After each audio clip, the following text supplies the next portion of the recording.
lucha con firmeza para conservarla. Estamos de vuelta en Habla el Pueblo y seguramente el tema que vamos a tratar le va a resultar familiar.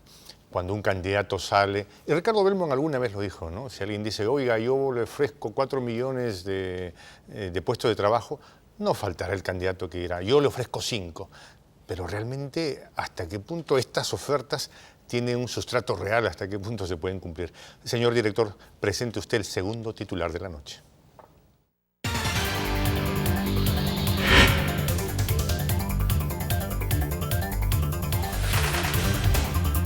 Ofertas populistas en campaña. Alejandro, por favor. Sí.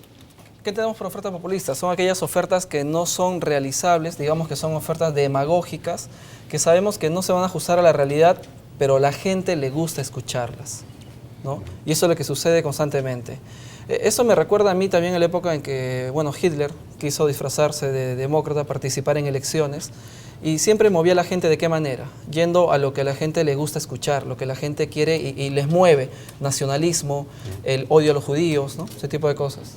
Y en las últimas elecciones no había un candidato a gobernador regional que decía voy a darle $500 a cada familia. ¿Y en qué quedó? ¿Se cumplió o no se cumplió?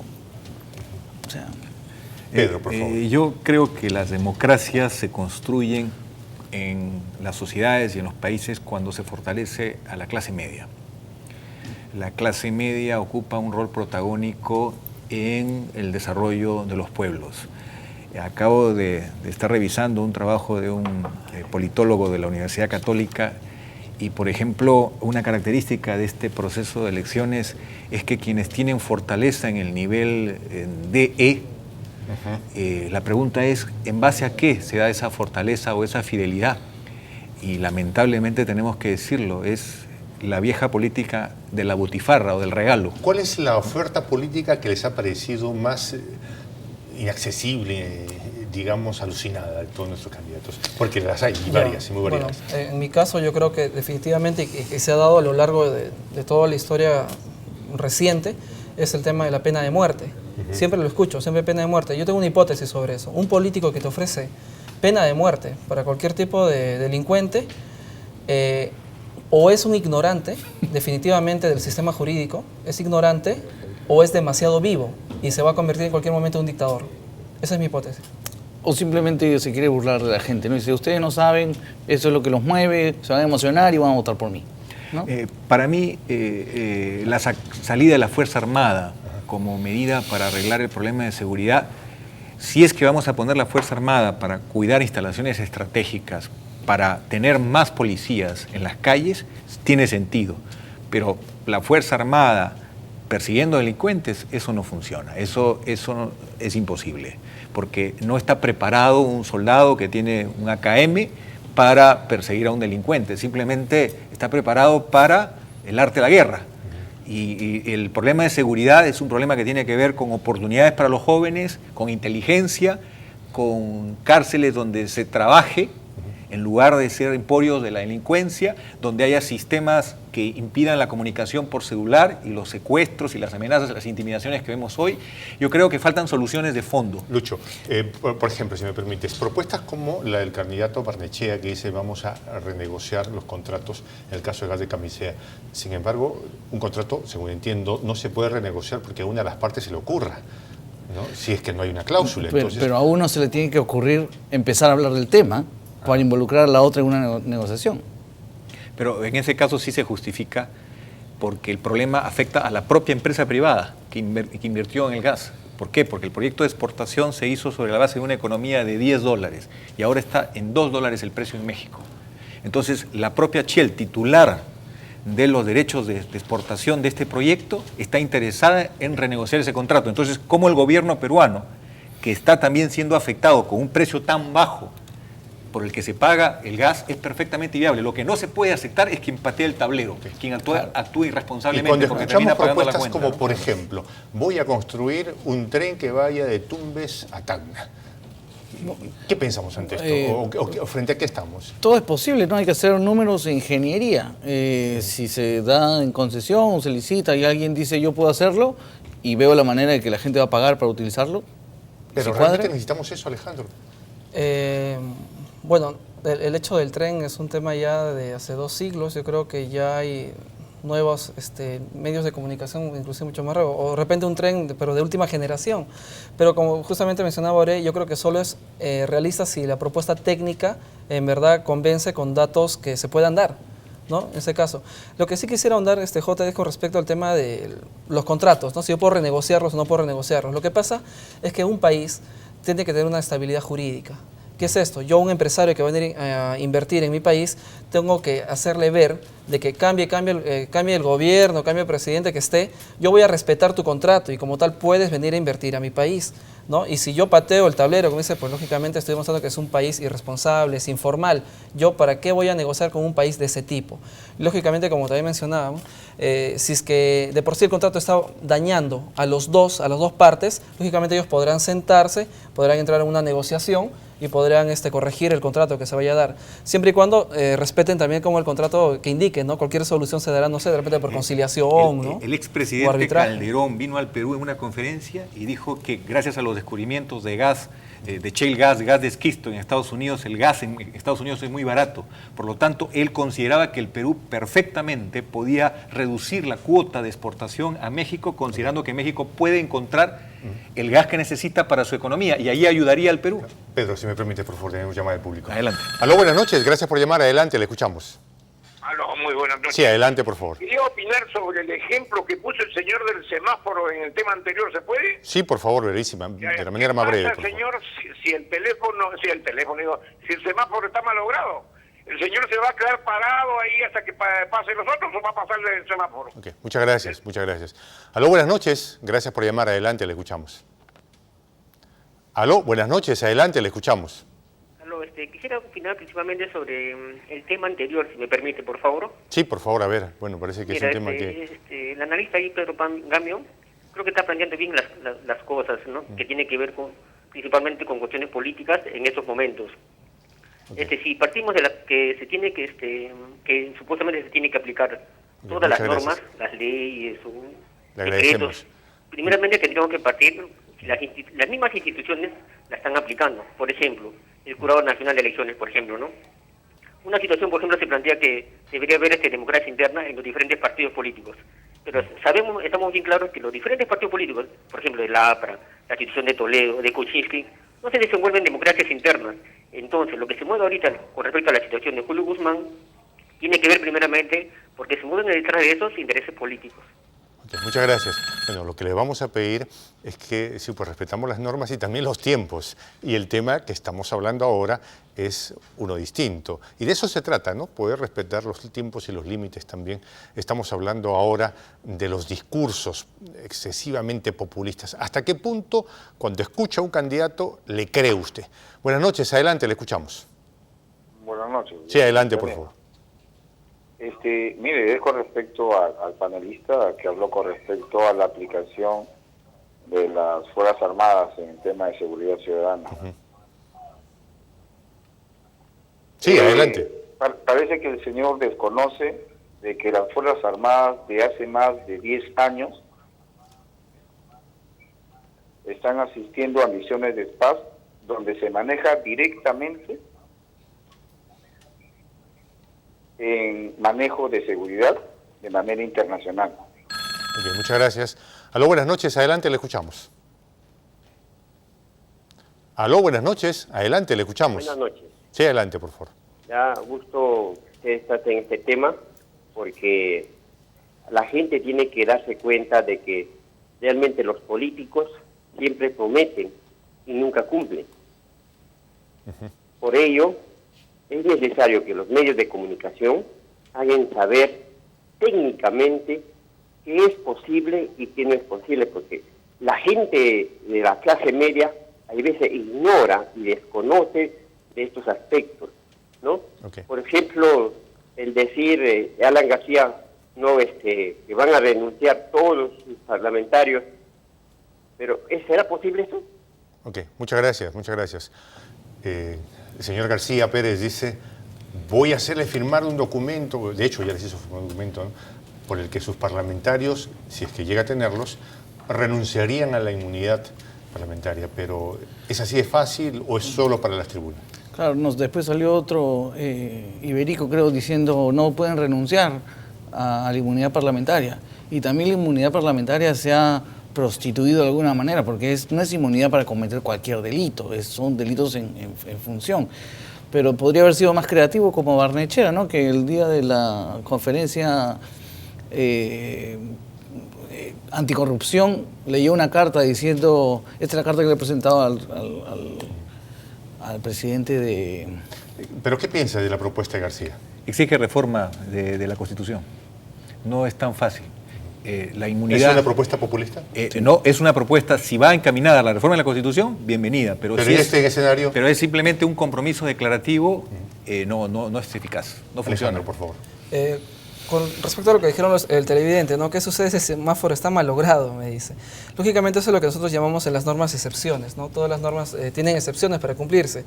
¿Qué sucede si es que yo estoy manejando porque estoy llevando a alguien que está herido? Lógicamente me puedo pasar un rojo. ¿Por qué? Porque va a primar la vida y la salud de la persona a la que yo estoy llevando sobre el semáforo rojo, ¿no? Entonces hay excepciones siempre para las normas. Pero en el caso tocado en la primera sesión del tema de Julio Guzmán, pues no hay una excepción, ahí se tiene que cumplir la norma. Ahora, con respecto al tema de democracia también se tocó con las llamadas. Quería recordar justamente que en la época de Grecia esta democracia se daba sobre ciudadanos que eran casi todos iguales. Todos tenían una misma formación, inclusive académica, cultural, ¿no? Sin embargo, en nuestro Perú vemos de que no sucede esto. ¿Por qué? Porque lamentablemente la educación nunca ha sido un tema de prioridad.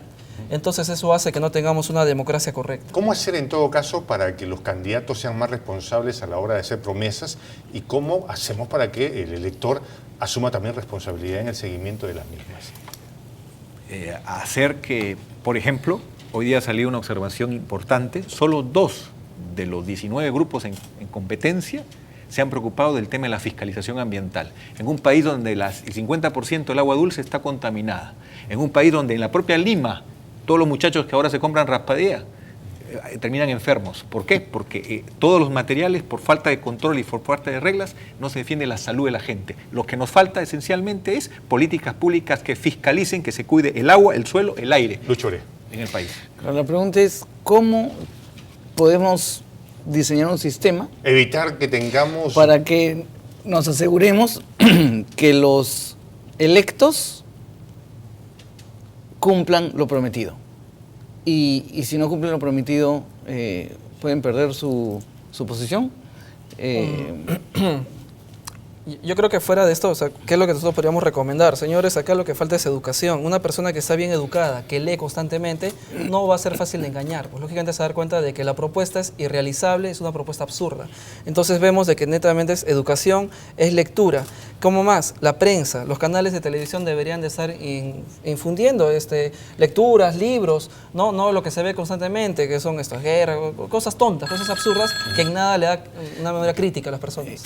Anderson Cooper en CNN tenía un segmento que salía como la mentira más grande de la semana, ¿no? Salió un político diciendo algo y no, pues eso no es posible. La prensa corrige a veces. Desde la prensa se puede hacer. Claro. Así es. Buenas noches, gracias por llamar. Adelante, le escuchamos. Sí, buenas noches. Solamente para aclarar al señor que está en el extremo izquierdo, dice que Barnechea dio una carta al presidente de Transparencia, pero es otra cosa completamente distinta a lo que prometió Alan García. ¿No? Alan García promete algo que no puede cumplir. Sin embargo, Barnechea lo que hace es mandar una carta a Transparencia con otra proposición. Sobre lo que están hablando ustedes de las ofertas. Bueno, acá se oferta todo lo que se puede, ¿no? Si ofertan que van a hacer un puente cuando no existe el río, pero van a hacer el río. ¿Ya? Entonces me parece que la propuesta más digamos, seria es Barnechea. Aunque... Muchas gracias, muchas gracias. Si me permite, por favor, terminamos con las llamadas. Aló, buenas noches, adelante, le escuchamos. Buenas noches, caballero. Sí, adelante, por favor. ¿Qué tal? Hay un tema populista, o entre comillas, ¿no? Porque yo creo que esto no es nada popular, ni nada de populismo. No le he escuchado a ningún candidato hablar sobre lo que Fujimori nos quitó, del el trabajo. No hay estabilidad laboral. No se le ha escuchado a ningún candidato hablar de ese tema. Y sobre lo anterior también quisiera hablar sobre el semáforo que habló el caballero. Respecto a que, por ejemplo, si yo veo que la luz está malograda y yo paso con mi moto, digamos así, y veo adelante, a mi derecha, un carro que está estacionado y me voy al lado izquierdo,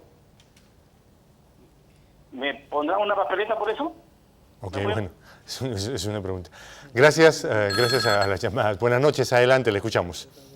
Aló, buenas noches. Le habla Jorge de Comas. Sí, adelante, le escuchamos. Bueno, hay propuestas que estamos escuchando de algunos candidatos, por ejemplo, elevar el sueldo mínimo vital a 1.500, ¿no? Cuando eso está establecido en la misma Constitución que tiene que ser por el Consejo Nacional del Trabajo. O sea, participan los sindicatos, los empresarios, ¿no? No es una cuestión unilateral. Y también creo que, pero no hemos escuchado ni un candidato sí, por ejemplo, revisar los contratos que se ha hecho con ENAPU, ¿no? Donde el concesionario que ha cogido, aparte de ser ineficiente, como se ha quejado la misma CONFIE, es una coladera del contrabando del narcotráfico, ¿no? Muy amable, gracias. Muchas gracias, muchas gracias. Lucho, tú querías decir algo, por favor. No, que estaba de acuerdo con el televidente. Estaba haciendo solo el comentario de Barnechea porque es algo real que se ofreció al señor de Transparencia, diciendo yo abro las cuentas de nuestros candidatos, etcétera, que no era una de esas promesas como la de Alan García. Nos ofrecen puentes y no hay río. Y bueno, si hay que hacer el río, hacemos el río. Es una frase clásica, ¿no? Justamente hay otra frase que decía, el político hace que lo posible sea imposible, mientras que el científico hace de lo imposible que sea posible. Y es real. El televidente volvió a mencionar el tema del semáforo, creo que les ha gustado el tema. Si un semáforo está mal logrado, no puedes tener una sanción ni una multa, porque lógicamente hay una razonabilidad en el caso, ¿no? Para poder explicarlo. Hay propuestas, por ejemplo, Ministerio de la Juventud y Deporte. Si a mí me piden un comentario, yo le llamaría a un nuevo ministerio que implica evidentemente un esfuerzo del dinero de todos, Ministerio de Ciencia, Tecnología y Juventud. Ahí sí tendría sentido, porque la brecha fundamental que cierra oportunidades a los jóvenes del Perú es el escaso conocimiento y dominio en ciencia y tecnología. Si logramos eso, los jóvenes van a poder valerse por sí mismos, pero no es un tema de una losa deportiva. Pero tenemos, por ejemplo, promesa del presidente Ollanta que en campaña dijo vamos a hacer un Ministerio de Ciencia y Tecnología y nunca se hizo. Nunca se hizo. ¿Qué pasa? ¿Por qué es tan difícil cumplir las promesas, Lucho? Porque creo que se hacen muchas promesas sin la intencionalidad de cumplirlas. Simplemente es quiero cautivar y conquistar tu voto. Vota por mí. Y si te digo esto y te cuento lo que te prometo y vas a votar por mí, yo feliz como candidato. Yo tengo una sospecha, no sé si yo sea demasiado esquizofrénico, pero yo creo que ya hay un sistema mundial que hace de que por sí nuestros países no puedan tener un desarrollo científico. Creo que ya son órdenes dadas de tal manera que aquel que llega a la presidencia pues llega engañándonos y no realiza cambios estructurales y cambios reales en nuestro país. Chile acaba de crear el Ministerio de Ciencia y Tecnología y la renta per cápita en Chile es el doble que nosotros, 24.000 frente a 12.000 dólares en el caso de por ciudadano. Entonces yo creo que el tema de fondo está en cómo empoderar a la gente, en cómo lograr que haya más debates entre los candidatos para que las propuestas que son superficiales, mentirosas o demagógicas caigan por sí mismos. Y yo no estoy viendo un esfuerzo del Jurado Nacional de Elecciones para promover debate en serio, pero de tal manera que haya contrapunto, que cada uno hable un tiempo determinado y luego un minuto durante 2 horas y que ese es un compromiso que va a educar al ciudadano de dónde está verdaderamente el candidato que más está de acuerdo con sus expectativas. Sí. Por favor, Lucho. Buenas noches, gracias, adelante, le escuchamos. Le habla el señor Juan Ayala. Sí, necesitamos que hable un poco más fuerte, por favor. Los panelistas lo que están comentando está muy bien, pero ¿sabe qué? Yo pienso que el periodismo debería tener una parte muy importante en que solamente hay periodistas que se dedican a juzgar, a seguir los pasos a unos candidatos, pero yo pienso que los periodistas deben ser más contundentes en que cada propuesta que hace un candidato y se dan cuenta de que no lo va a cumplir, ese mismo rato conversar y aclarar las cosas que no son realizables. Ok, muchas gracias. Buenas noches, gracias por llamar, le escuchamos. Aló, buenas noches. Aló, buenas Sí, adelante, noches. por favor. Sí, Quería solamente indicar que la oferta populista del señor Toledo para nosotros los maestros fue de la mitad del sueldo, pero no fue así, solo se nos pagó la cuarta parte, nada más. Ok, muchas gracias. Recuerdan al presidente Toledo que ha dicho, ¿no? Yo voy él prometió subir el sueldo de los docentes, algunos dicen que cumplió, hay todo un debate sobre ese tema. Y ahora ha dicho que le va a subir a los policías. Exacto. Como hizo con los profesores. Exacto. ¿No? ¿Qué piensas al respecto, Lucho?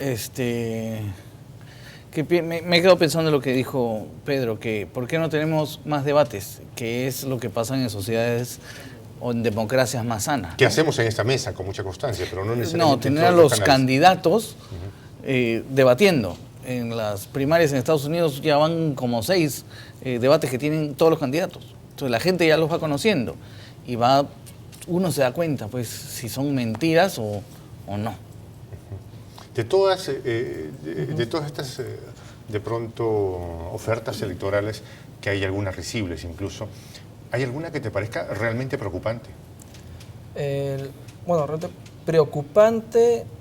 Yo veo el tema de Acuña, ¿no? En el caso de que él prácticamente pues compra a la gente, una cuestión económica, reparten cosas a casas, están prácticamente comprando los votos, ¿no? O inclusive habla de que va a controlar la oferta y la demanda, que es un tema de ley de mercado, ¿no? No es que él pueda controlarlo. Entonces yo veo que hay demasiadas propuestas de este partido, de Alianza, ¿no? El tema de Acuña, que son irrealizables, que son demagógicas, pero que al pueblo le gusta escuchar. ¿No? Eso me preocupa. Hay propuestas que desde la parte técnica son observadas o deben ser mejoradas. Por ejemplo, el canon comunitario. Repartir el dinero no es sostenible. Los famosos núcleos ejecutores... ¿Te refieres a la propuesta de Alan García? Sí, los núcleos ejecutores, como una buena solución, hay reportes de malos manejos a nivel pequeño. Entonces, ¿cuál es la solución más recomendable? Fondos concursables. ¿Qué se hace con un fondo concursable? Usted forma un fideicomiso y hace que personas que ya están más allá del bien y el mal designan los mejores proyectos y va asignando el recurso en función al avance real de los proyectos que beneficien directamente a la comunidad.